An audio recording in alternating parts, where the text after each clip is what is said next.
and welcome to Historics at Mercedes-Benz World, Brooklands. We are nestled within the world's oldest motor racing track, which was the venue for Britain's first Grand Prix in 1926. Fast forward almost 100 years and this plush venue behind me will be the venue for the next Historics auction. We would love to see you and come and have a look at the eclectic collection of machines that will be up for grabs. Just click the link below to get a catalogue, which in effect will give you 2 tickets for entry. Now let's have a look at a pair of Porsches that will be up for offer, and I'm going to need the help of my 2 usual suspects, Mathew Priddy and Tom Exton. I'm going to go and find them.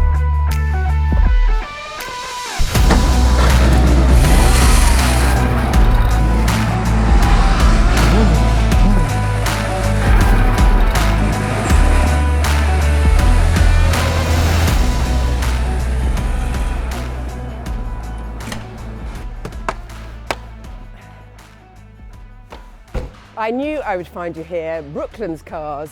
What machines have taken your fancy? Tom's been eyeing up this Rover V8, to be honest with you. I've favoured £1 million worth of Cobra, of course. £1 million worth? Oof. Yeah, I'll just raid the piggy bank. Yeah, exactly. I can't compete money-wise, but colour-wise, yes. I can compete on that, I think. That's a colour and a half, isn't it? It is. Restomod? Restomod, which stands for? Restored, modified. Yeah, exactly. And right on point at the moment. Loads of people loving their Restomods, of course. Yeah. Well, you've bought that. Yeah. I thought I'd go polar opposite. Absolute standard manufactured 911 993 Wow. Carrera. Yes, please. Manual gearbox as it came out of the factory. Nice. Oh, yeah. So perhaps we should compare and contrast. Yeah, please. Good idea. Yeah. It's a very good idea. Yeah, let's go. Oh, yeah. What a pair of beauties. But enough about you, boys. Well, this is quite a subtle Restomod.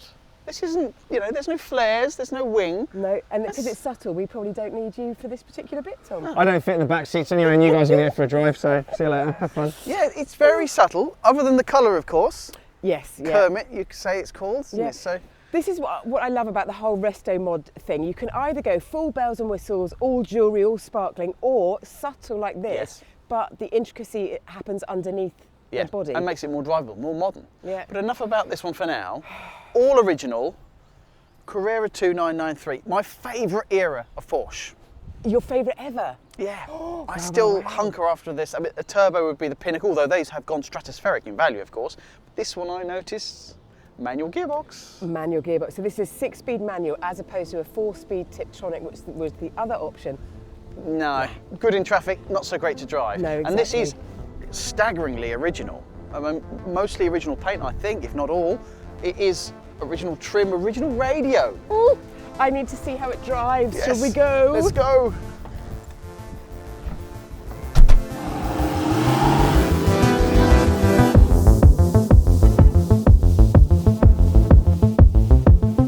Right, here we go. So in 1993, the 993 emerged and instantly became a huge success. Just a slightly, I think, prettier car than the 964 before it, as Yeah. well as being more refined, a bit more modern. Yep, last of the air-cooled engines, which Porsche had used for the previous 30 years. Hence the incredible value that you see for 993s now. I mean, And the manual gearbox, which just adds more value to it, doesn't it? Yep. This one had some optional extras from birth, so it had some fancier 17-inch alloys, had a sunroof and the rear windscreen wiper. Yeah, I actually really like this colourway as well. I've always been a bit of a blue fan, but that dark blue with those The nice midnight blue, to give it its blues. correct and title. I've also always been a fan of the Porsche grey. A lot of people don't like it. I think it's a nice contrast because obviously if you go with the cream seats, you can't even wear jeans, which is a bit of an old man's car. Black can be a bit slabic, really, can't they? So the grey is a nice tone in between. Yeah, no, fair enough. So this particular car, which has only got 67,000 miles on the clock, as we've said, is incredibly original. It's got almost every single MOT since new. It's been cared for by some of the biggest Porsche specialists, Northway and so on. And recently, because of where he lives near Mercedes-Benz, he's actually cared for it at Byfleet Porsche. So just freshly serviced into the sale. It's 48 to 58,000 pounds. We can't avoid talking about the engine, a 3.6 flat six with around 270 brake horsepower. It's just lovely. And as you say, air-cooled, so it's forever going to be part of Porsche's history. Yeah. Admit it, you're a bit smitten.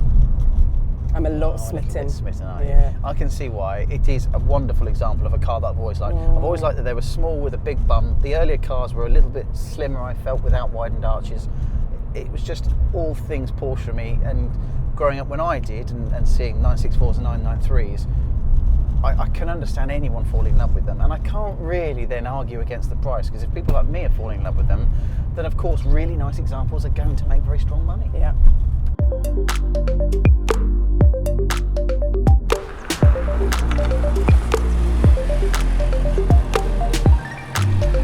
A spirited drive from Vicki as ever. Yeah, why doesn't that surprise me? Welcome back. Oh, right. Standard done. Restomod. OEM done. Time for OEM Plus. It's a little bit more than OEM Plus. So here we have a 1977 911L. Okay. It's been lovingly put together by Autofarm, the experts at Autofarm. Everyone that knows about Porsche knows about Autofarm. That's not going to be cheap. No. I dread to think what money went into building this. So it was imported into the UK in 1985, and it's got a 3-litre engine built by Autofarm, custom built, and wiring looms and everything done absolutely perfectly. Interior, new clutch, everything. Top to tail, like Vicki said, all underneath. So Yep. apart from the colour, very subtle. You wouldn't really know. Anyway, shall we go for a drive? I'll shut up. Yes, please do. Let's go for a spin.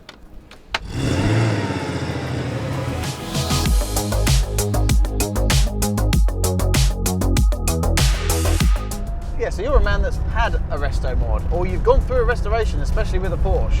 I've done a restoration before, and I can personally vouch how painful it is financially and how much value you can get out there on the open market buying a car that's already been done.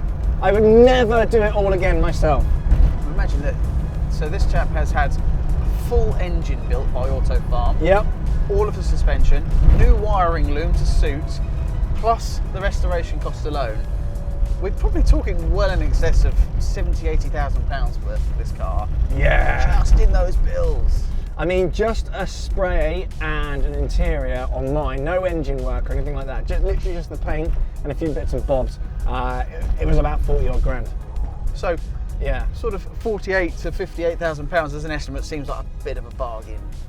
So yeah, and coming back to the OEM thing, I do think there's a massive appeal for these, because obviously when this was first built in 1977, suspension technology, engine technology, everything like that, 40 years old. Yeah. And now you can put modern levels of advancement and driver comfort and drivability into that classic look, and you really do get best of both. And the firm that's done the work, Autofarm, are renowned specialists. They are arguably the best in the game. There are loads, well, there's a few companies up there at the top, but Autofarm are definitely in the mix with that, so you're getting the benefit of a serious firm doing it, not just some blokes in a shed. So having just been in the 993 with Vicki, there are definite differences. Obviously this does feel an older, rawer car. Yep. Though it doesn't feel a lot different in the way it handles. No, we're on the world's worst road surface here. I mean, driving on the moon would be more pleasurable, but it's actually mopping it up pretty nicely. Having done the whole OEM thing and spending an inordinate amount of time and money just putting it back to actually a substandard car by today's standards, I would probably go Restomod next time round. I think the one thing I really like about all Restomods is that it does give that real ability for us to continue with cars. And in a marketplace where everyone's worried about what's going to happen with certain cars, there are always going to be a place for those absolute pinnacle of any manufacturer. Yep. It was sacrilegious for a decade ago to do anything, and then suddenly, we're allowed to do brakes, we're allowed to do slight power upgrades, we're allowed to change suspension bushes. Now I think people generally are starting to embrace it, and the idea of singers of this world really changing the way people perceive these classics. Absolutely. I've had a great time in here. Not being able to push on too much, but a lovely time.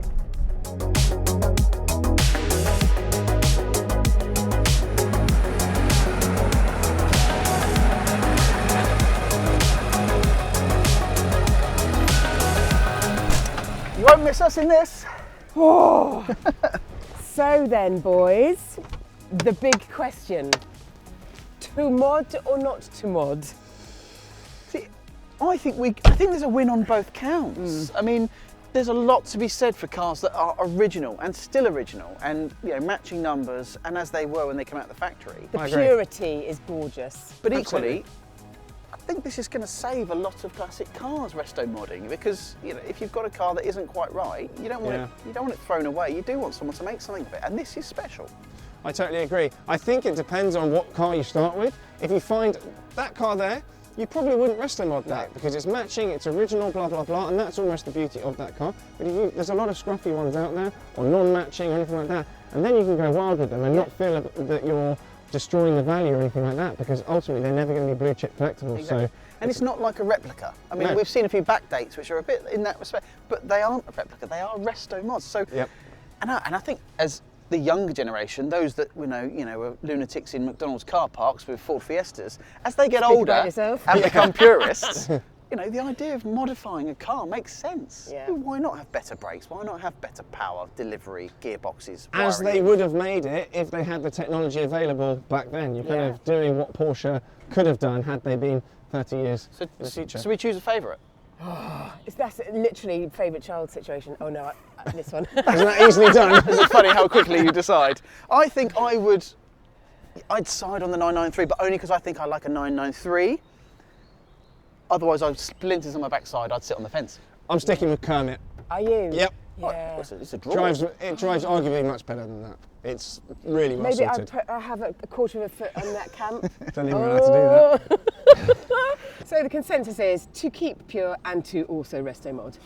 Buy two cars. Buy two cars. Perfect. Thank you so much for watching. These are just a couple of the cars that will be at auction on Saturday the 25th of November at Brooklands. Please do come and see us then. As Vicky said, there is a large selection, but there is still time to consign your car for this sale if you wish. If you look at the links below, there will be a free valuation request, or get in contact with us. We'll come straight back to you, come see your car and see if we can get it consigned to the November sale. And the final point to cover off, make sure you're following on all social media platforms, be it YouTube, be it Instagram, where you get a little sneak peek of the cars ahead of the next auction. And of course, if you're a podcast person, we chew the cud on all things automotive on a very, very cool podcast. So make sure you're following on those streaming platforms. I think for now then, I'm going to get Kermit back to Mercedes-Benz World safely. Vicky, you're going to take the 993 and you're locking up. Bye! Bye!